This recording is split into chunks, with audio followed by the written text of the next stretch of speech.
Budget کے حوالے سے ہی ہم مزید بات کریں گے۔ رانا شہزاد السلام ہمارے نمائندے بھی قومی اسمبلی میں موجود ہیں۔ رانا شہزاد، بجٹ پیش کیا جا رہا ہے، یہ دوسرا بجٹ ہے اتحادی حکومت کا۔ اس بجٹ کے حوالے سے خاص طور پر اگر ہم بات کرتے ہیں معاشی نقطہ نگاہ سے، تو زراعت بڑی اہمیت کا حامل ایک شعبہ ہے جسے ہم قطعی نظر انداز نہیں کر سکتے ہیں۔ زراعت کو جدید تقاضوں سے ہم آہنگ کرنے کے لیے اور اسے زیادہ پروڈکٹیو بنانے کے حوالے سے موجودہ جو آنے والا بجٹ ہے، اس سے کیا توقعات ہیں؟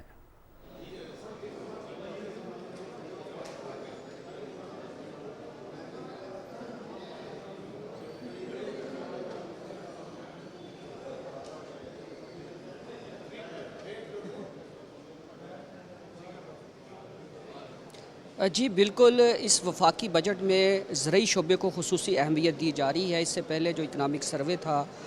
اس حوالے سے جو وزیر اعظم کو ایک رپورٹ پیش کی گئی وزیر خزانہ اسحاق ڈار نے، اس میں بھی وزیر اعظم نے وزیر خزانہ کو یہ ہدایت جاری کی کہ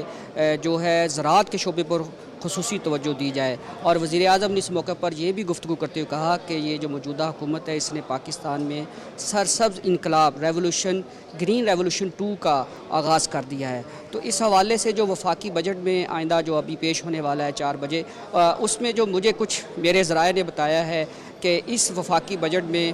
کسانوں کے لیے خصوصی امرات کا اعلان کیا جا رہا ہے، جس میں ذرائع کے مطابق جو چھوٹے کسان ہیں ان کو بلا سود جو قرضے فراہم کیے جا رہے ہیں، اس پروگرام میں توسیع کر دی گئی ہے۔ اس کے علاوہ جو کسان فی ایکڑ پیداوار میں ریکارڈ پیداوار حاصل کرے گا، اس کسان کے لیے بھی خصوصی انعام اس وفاقی بجٹ میں رکھے جانے کی جو میرے ذرائع نے تصدیق کی ہے۔ اس کے علاوہ اس وفاقی بجٹ میں جو کسانوں کے لیے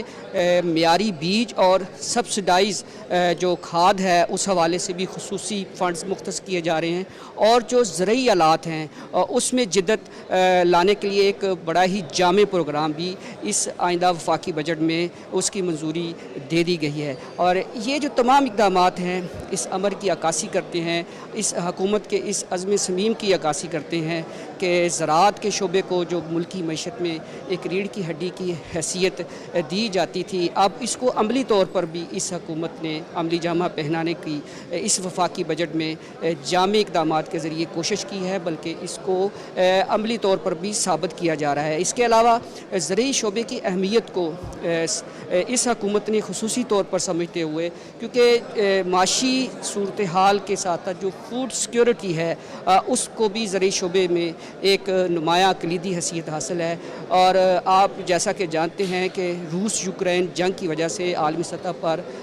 جو مہنگائی میں شدید اضافہ ہو رہا ہے، اس کا بیسک جو امپیکٹ آ رہا ہے وہ کھانے پینے کی اشیاء پر آ رہا ہے۔ تو اگر پاکستان ایک زرعی ملک ہونے کی حیثیت سے بھی اپنے اس شعبے کو مضبوط کرتا ہے، تو پاکستان کو جو درآمد چیزیں کرنا پڑتی ہیں، اس سے بھی ایک نہ صرف آپ کو چھٹکارا ملے گا، بلکہ آپ کے جو زر مبادلہ کے ذخائر ہیں وہ بھی مستحکم رہیں گے۔ تو اس حوالے سے بھی اس وفاقی بجٹ میں زرعی شعبے میں جو جامع اصلاحات لائی جا رہی ہیں، اور اس کے لیے ابھی 4 بجے کے قریب وزیر خزانہ اسحاق ڈار قوم کے سامنے یہ جامع پروگرام بھی پیش کریں گے۔ جی رانا شہزاد، یہ بھی بتاتے چلیے گا کہ یہ بھی اطلاعات ہیں کہ سرمایہ کاری کے فروغ اور معیشت کو دستاویزی شکل دینے کے حوالے سے بھی جو ہے وہ جامع حکمت عملی اور اقدامات متوقع ہیں۔ اس حوالے سے کیا اطلاعات ہیں آپ کے پاس؟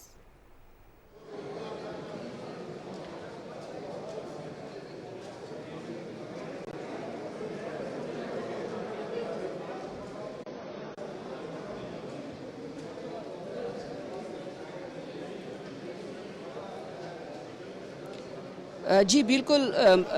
دنیا کی کوئی بھی معیشت اس وقت تک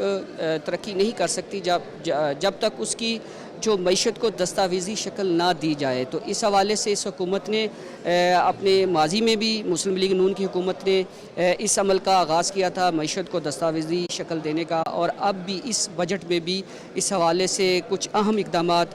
تجویز کیے گئے ہیں۔ میرے ذرائع نے یہ بھی اس حوالے سے بتایا ہے کہ وفاقی بجٹ میں جو نان ٹیکس دہندہ ہیں، جو ٹیکس فائلر نہیں ہیں، ان کو تھوڑا سا مزید ٹائٹ کیا جا رہا ہے، اور ٹیکس دہندگان کے لیے بھی کچھ